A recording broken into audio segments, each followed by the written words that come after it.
observers of the Middle East have understood that these systems, these governments, have been untenable since the early 70s. And it was particularly predicted by political scientists such as my father as early as 1973-74 that it would be Egypt that would be the epicenter of all of this, and that it's just simply not sustainable. What is surprising and unexpected is the timing. It came out of nowhere, right? I mean, that this would happen, I think everyone who followed the Middle East closely was certain. These regimes, these systems were not sustainable. When it would happen and how it would play out, that is another story. And certainly, I would agree that if we met a year ago, exactly, we would not have predicted the changes that would come at this point in time and the way they played themselves out. So, I think the Arab Americans have experienced this as mostly as bystanders, as a matter of fact. They're really sort of very inspired on the one hand, but unsure how to help.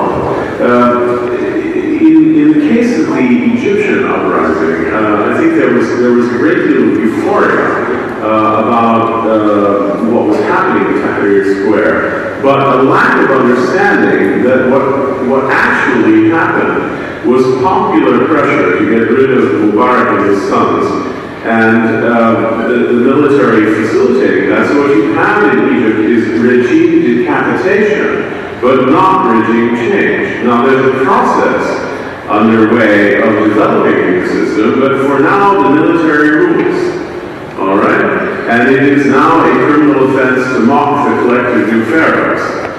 People are in jail for making fun of the military. And of course, a parliamentary system opens up the question of how Islamist groups will fare. I'm going to come back to that in just a second. I think, particularly in the case of Syria, there is a profound divide that is reflected in the Arab American community, which is disproportionately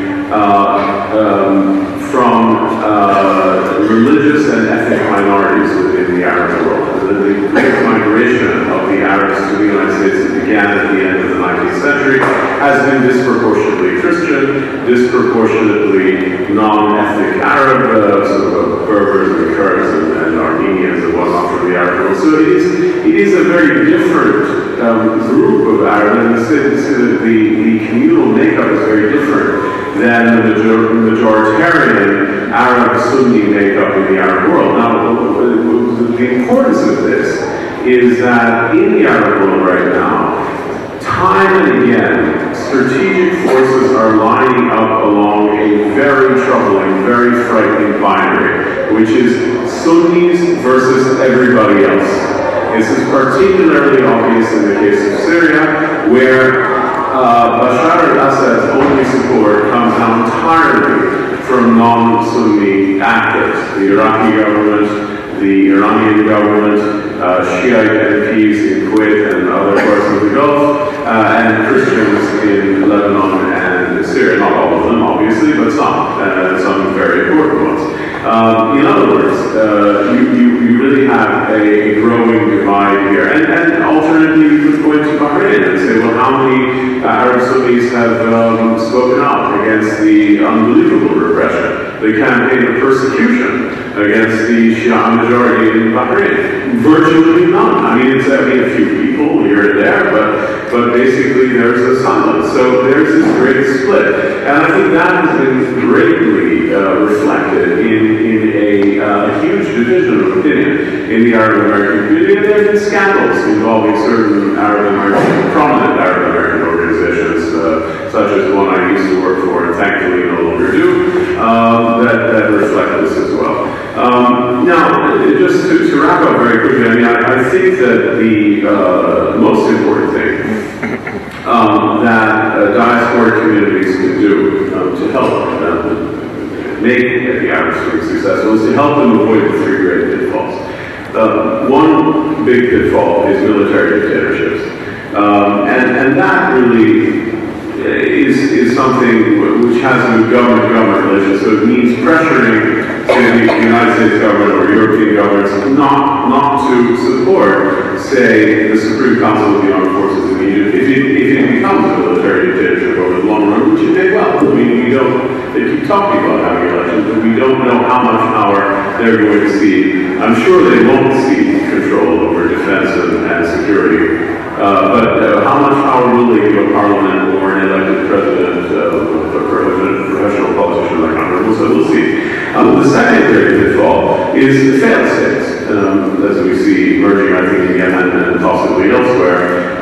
And there it becomes really a question of giving support, basically, and trying to build institutions and essentially, collective efforts at helping NGOs, basically, and government agencies provide services so that the states aren't failed.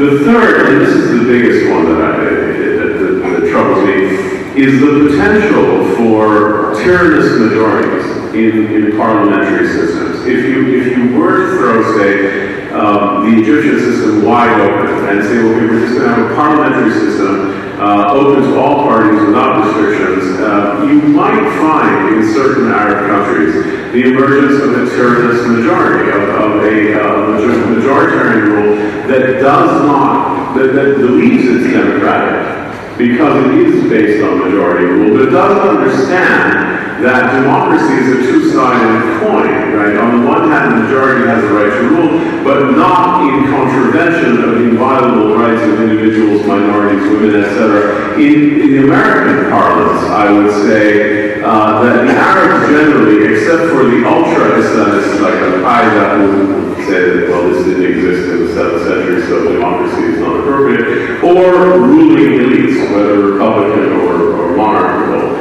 Almost everybody else, so that means in excess of 95–96% of the Arabs, understands that legitimacy in government is necessary, and the only way to get legitimation is through elections.